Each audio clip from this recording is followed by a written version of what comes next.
Дойде време за смяна, т.е. за обслужване на служебното пунто. Имаме въздушно филтърче МАН, т.е. маслено филтърче МАН, добавка за скоростната кутия. Имаме и ремък ангренажен. Имаме тук едно брейк клинърче имаме, което е на промоция. Имаме две масла на бардал за скоростната кутия. Имаме и 5х40, 2 литра на бардал за двигателя. Имаме хидравлик валов лифтърс добавка, която ще сложим. И разбира се, фюлеринова добавка, която също ще сложим в двигателя.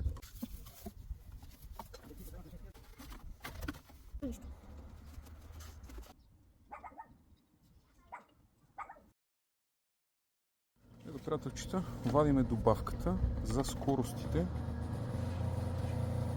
И сега ще я налиеме вътре в служебното пунто. Режете върха на тубичката,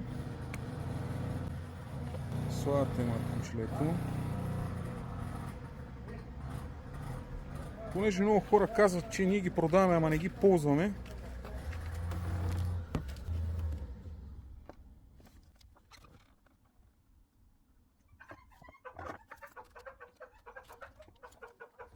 тази добавка работи най-добре с масло 75/90, в нашия случай по спецификация 75/80. Сега ще покажем и много интересен лайфхак как да напълните скоростите. Вече като изсипете добавката, просто разрезвате дъното и това става вашата фунийка, в която ще налиете новото масло. Ето го, имаме XTG на бардалчето 75/80 и пълниме.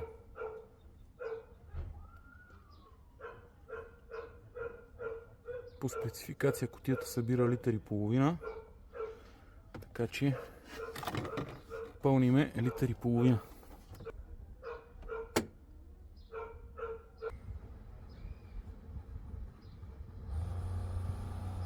Понеже ние не използваме добавките, само ги продаваме, сега ще ви опровергаем в това твърдение. Така, имаме си тук специална фунийка ефтина, защото нямаме пари. Колата събира 2,8 литра. Имаме екстек на бардал 5х40 и наливаме. Извадено по спецификация, всичко отговаря за въпросния автомобил. Сега между литрите слагаме добавка. Имаме фюлеринова добавка на бардал. Отваряме, изсипваме. Това нещо предпазва двигателя до 40% от износване. Наливаме го, то е течно като масло. Понеже колата е с хидравлични повдигачи, слагаме и от другата хидравлик валв лифтърс.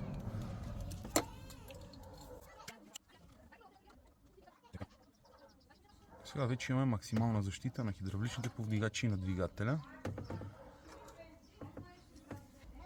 Време е и за втория литър масло. Точно с добавките 2 литра и двете добавки 800 стават 2,8, точно колкото събира автомобила. И така, приятели, за съвети каква добавка да си служите, Реновация БГ или посочения телефон.